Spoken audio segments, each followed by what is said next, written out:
Hey, what's going on YouTube? Nathan Olson here from Your Charisma, helping you create your brand your way. On this channel, we do a lot of social media marketing help as well as Instagram tips. So if you have not already subscribed, please subscribe. Today we're going to be talking about trading 101 when it comes to cryptocurrencies. We're going to be talking about support levels, resistance levels, and breakout levels. Stay tuned.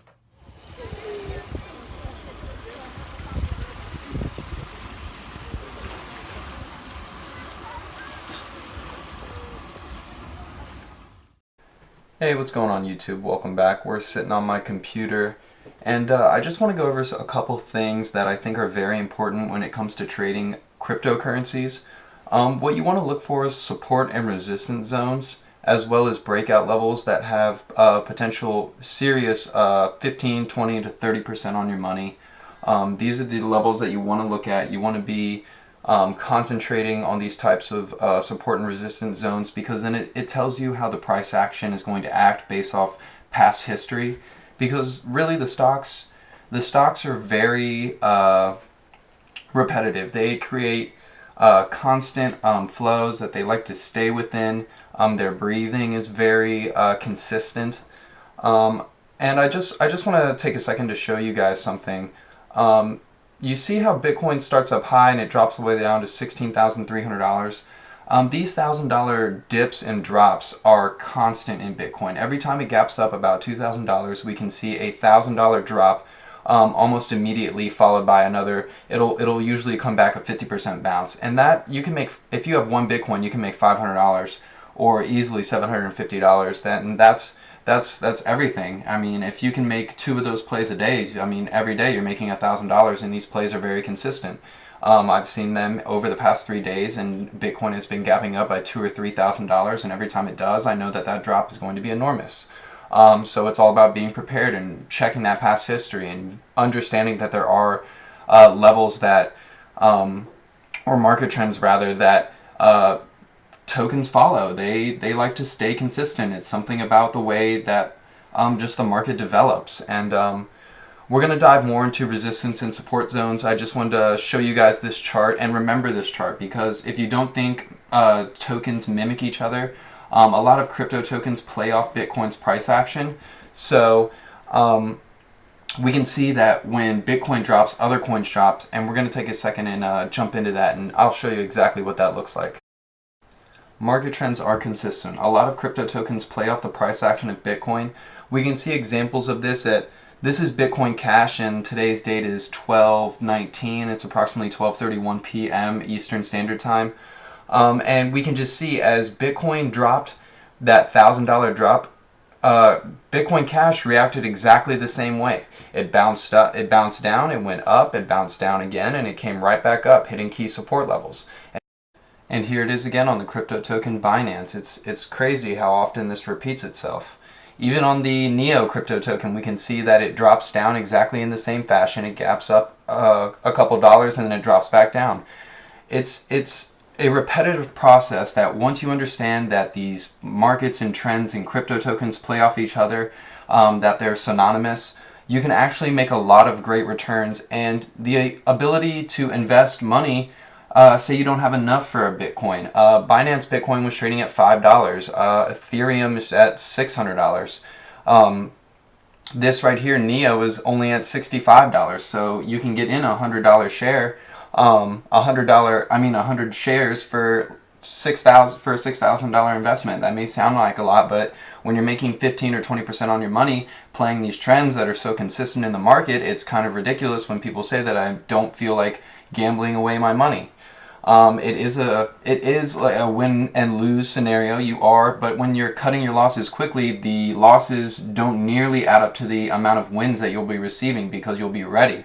You'll be looking at past history, and you'll be understanding that the market repeats itself. There are gap downs that happen often, and they're consistent. When you see that $1,000 drop, you say, okay, I'm going to wait for it to hit a support level. I'm going to buy in, and I'm going to make $500 on my money, $500 a share. Or for a Bitcoin, it'd be $500 a share. For Neo, you'd make about $5 a share. So it's amazing how consistent it is. It's making my life extremely easy. I'm making on average $2,000 a day, and I only play these main tokens. I play Ethereum, I play Litecoin, I play Bitcoin Cash, I play Neo, and I play Bitcoin itself. I do have some riding in Ripple still, and I do have some in IOTA because I still believe in them. They have been gapping up recently, and that's what I like to see, but I'm in it for the long haul on those. I don't expect to see returns for another month or two. Let's dive into support and resistance levels. I just want to show you guys something real quick that helps me make valued predictions that around 8 out of 10 times I'm correct. And if I'm not correct, I'm out. My risk level is about $100. So when I'm down $100, I get out because I don't have the room to lose more than that. I don't want to lose more than that. Although I am trading with around $60,000, I want to see that $60,000 continue to grow. When I make $2,000 a day, I'm making about 6 to 7 trades, and I'm netting close to about $200 per, on average per trade. And sometimes it's more, sometimes it's less. You know, I'm in and out. Some trades are better than others. Some days I don't trade at all. It's totally up to me when I want to trade and how I'd like to trade and how much I'd like to go in or what's my risk level. How do I feel comfortable? It's all personal. You shouldn't be striving to trade. It should all be based around your schedule, your time. And I'm an early morning person because I do a lot of stuff for Your Charisma. I do a lot of stuff for my own social media stuff. And my time is stretched very thin. I've been working on a couple other businesses that I'd like to see progress, and I trade typically in the morning, and by about noon I'm done. And so I'm making those trades within then, and sometimes I'll come back late at night and check out to see how it's going. I'll see if there's any plays available. Excuse me. And I like to see if there's anything that I can buy into because I'm an entrepreneur and I want to make money to invest in my other ventures. But yeah, so that's just a little quick spiel about me. Alright guys, for the example I'm going to be using is Bitcoin. I just feel like the data that we're getting is a little bit more spread out on the 1 minute chart compared to Neo or Bitcoin Cash and all those other ones. But we can see that at these lines that I've indicated on the chart that these are important inflection points where the market is either going to be trending up or trending down. As we can see, it's 17,294. It actually double topped first at around 9:18 a.m. and then again at 10:38. When you see that second top come, you are fairly certain that this is going to be a top, and if you're riding it from the lows around 16.5, that would be a very, very good time to sell. I take profits way too early. That's just me. I'm a safe trader. So I probably would have taken profits before then, but as soon as I saw it hit that level and not break out, I would know that a dip is coming, and that's when I want to jump in. But as we can see, when it approaches this same level around, let's say around 11 o'clock, this is going to be a triple top. And typically charts don't like to triple top. They'll either come very close or they won't actually ever touch the price level. But if they do get near that price level and they are within range, typically they break out. And that's what we can see with Bitcoin. It broke out to about around $18,000 at noon. From 17.2. So if you were to buy in just before that third resistance level, you're putting yourself in a good scenario for a breakout. And not only is it a breakout, but it's a confirmed breakout because as we can see, it comes and touches down on that resistance level at about 11:38. So that is your second opportunity to get in at the resistance level. These are key inflection points. Just to go over another brief one, at around 16,998, we can see that it touches it once, and it almost touches it again around 9:18 and 9:38. Just after those touches on that price range, we can see that it shoots up a little bit, and on the third time, as we can see, it's typically when a graph touches the same price at the third time, it's either going to be a breakdown or a break up, depending on how the market is trending off of that level. 16,998 would be a support level. 17,294 50 would be a resistance level because that is where the stock is gapping up. It'll touch it and it'll come back down. Support means that the trend bounces off that line, and when you get that triple bottom, typically it's going to crash. Typically the stock will break down, it will gap down, and that's exactly what we see. It gaps right down, and then it starts using the support line as a resistance level. It touches a different support level and it comes right back up. It touches it and it goes down. It touches it a second time and it goes down. And then right as we can see, right when it's about to touch it again at 1038, it breaks out above that level, and then it uses the old resistance level as the new resistance level, and it gaps right back down, but it holds its gains. And when it touches it the fourth time, that's when we get the confirmed breakout. The third top was a slight breakout. It was not exactly confirmed because it did not bounce off this previous resistance as a support. It broke down 16,998. But as we can see, when it touched the fourth time, it was gone. It gapped up, and that's when it's continued to rise. So this is kind of how you want to look at charts. These are the key inflection points that you want to be you want to take notice of. You want to look at different timestamps, whether it's a multi-day breakout or a multi-week breakout. You want to look at the price action over a different period of time. I typically look at the 1 and 5 minute chart. I look at the 1 day chart, and then if I want to know if it's a multi-week breakout, I look at the weekly chart.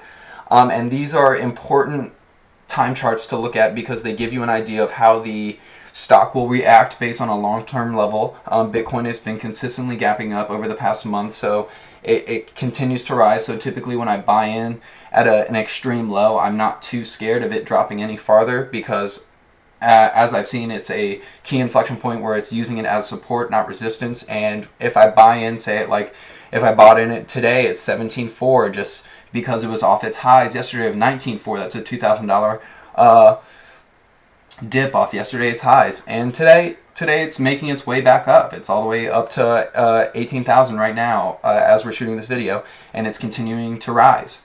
So just be careful and be in mind of those support and resistance levels. Use technical analysis. I go over a lot of this information in a blog post that I just posted yesterday on Your Charisma. Please check it out. It has a lot of great info. And just use all your tools to your use all your resources. Just pay attention. Look at all those support and resistance levels. They're important. When you're making value predictions based off past history, it's easy to make a profit. It's not guaranteed. Nothing is guaranteed in the stock market. Bitcoin could crash $20,000 randomly today, and people would be out a lot of money. Is that probably going to happen? I don't think so. But I don't see it dropping like that. I think Bitcoin is going to continue to rise, and it's this type of technical analysis that allows me to make profits off something that is trending up or trending down, because I'm able to see these inflection points and I'm able to act on them because based off past history, the price action is typically going to remain consistent. And I've only been reassured as I've continued my trading. The more times I see it, the more times I get comfortable with it. I'm very in sync with the cryptocurrency trends right now. I'm watching them daily. I just have them up on my monitor. Maybe I'm not trading, maybe I don't want to trade that day, but I still watch the market because it's like reading a book. I like to see what happens each and every day just as the next chapter unfolds. So guys, please use this video to your advantage. It has a lot of great content. If you want to talk more about this or see more videos, please leave a comment in the description below. Like this and share this with your friends, and good luck trading, guys.